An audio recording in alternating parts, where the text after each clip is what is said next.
Breaking news. Global oil markets are under pressure tonight. Tensions in the Middle East have escalated rapidly. Reports suggest possible disruption to key shipping routes. Fuel prices have surged across multiple countries. In Australia, petrol prices are expected to hit record highs within days. Some regions are already reporting shortages. Experts warn this could be the beginning of a major energy crisis. Supply chains are slowing. Transport costs are rising. And everyday life is about to get more expensive. Have you really sorted out for your retirement, mate?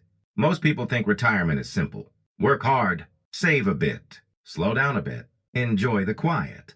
But that's not how it goes. Not anymore. Out in a small farming town in Western Australia, the land stretches out for miles. Dry grass, cracked soil, fences that have seen better days. The kind of place where nothing changes for years. But this morning felt different. The air was heavy, still, not even a breeze, just the faint sound of insects, and the distant hum of an engine.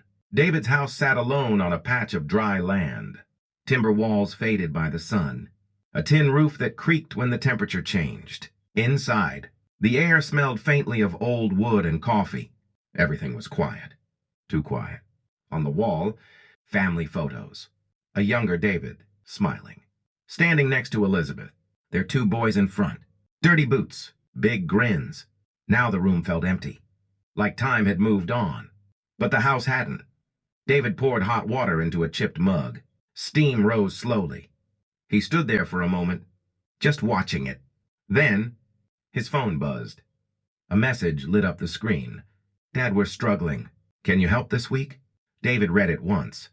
Then again, his thumb hovered over the screen. He started typing. Stopped. Deleted everything. Let out a quiet breath. Same story.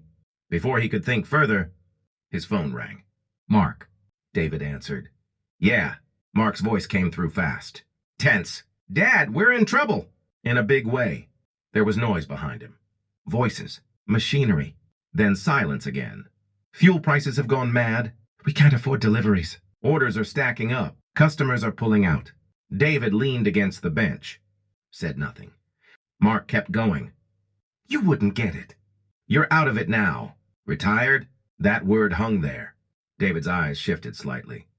Mark's voice softened. "We're about to lose everything, Dad." A long pause. The ticking of a clock filled the room. David finally spoke. Slow. "Careful. So what are you asking me?" Another pause. "Help!" After the call ended, David stood still. The silence returned. He turned his head slowly. Toward the corner of the room. An old metal safe. Scratched. Heavy. Forgotten by most. But not by him. Night fell quickly. The sky turned dark. The house sat under a blanket of silence. Only the TV flickered in the background. Fuel shortages spreading. Panic buying increasing. Some stations already empty. David sat in the chair. Watching. Not surprised. Just confirming something. Then, his phone rang again. A name he hadn't seen in years. Elizabeth.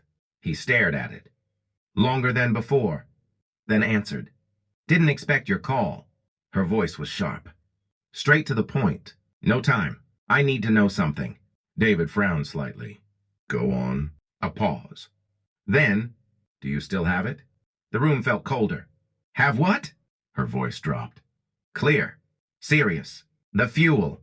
David didn't move. His eyes slowly shifted. Toward the safe. "You prepared for this. Years ago. I remember. You said just in case."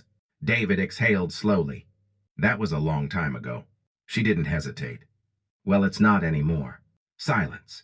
Then, "You know exactly what this means." The line went dead.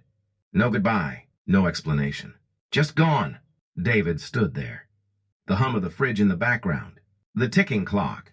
Then finally, he walked, step by step, toward the safe. His hand reached out. The metal felt cold. He inserted the key, turned it. Click. The door opened. Inside, old papers, a folded map, and several keys. Heavy, industrial, not something you forget.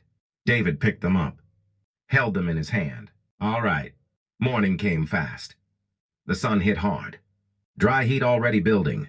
Mark's car pulled up quickly. Door slammed. "Dad, what's the plan?" David didn't answer straight away. He pointed to the back of the ute. Jerry cans. Empty. Plastic. Scratched from use. Mark stared. You're joking. That's all?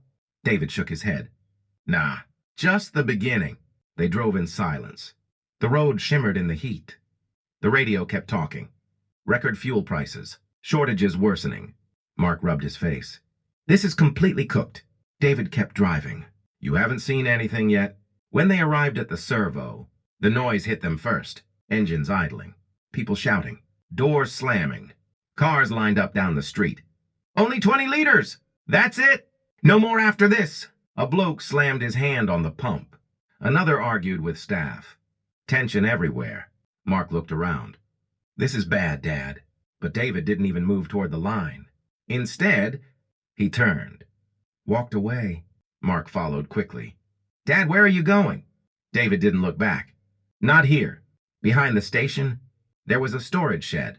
Old, faded paint. Rust along the edges. Looked like no one had touched it in years. David reached into his pocket. Pulled out a key. Mark slowed down. What is that? David gave a slight smile. Something I sorted out a while back. He stepped forward. Unlocked the door. It creaked open slowly. Dust in the air, dark inside. Then, click. Lights flickered on. And suddenly, everything was clear. Rows of fuel drums. Metal. Clean. Stacked high. Perfectly lined. Dozens of them. The smell of fuel filled the air. Strong. Sharp. Real. Mark didn't move. No way. You're serious. What is all this? David walked inside. Slow. Calm. Ran his hand across one of the barrels. This is how you survive. Mark's breathing slowed. Trying to understand. Trying to catch up. David turned. Looked straight at him. When things fall apart, the prepared don't panic. They profit. At that moment, David's phone rang. The sound echoed slightly in the shed. Elizabeth, he answered. What now? Her voice was urgent. Lower. They're already looking. David's eyes narrowed. Who? A pause. Then, not the government. Silence. David looked around. At the barrels. At his son. At the situation unfolding. And he knew. This wasn't just about fuel anymore. This was going to get dangerous.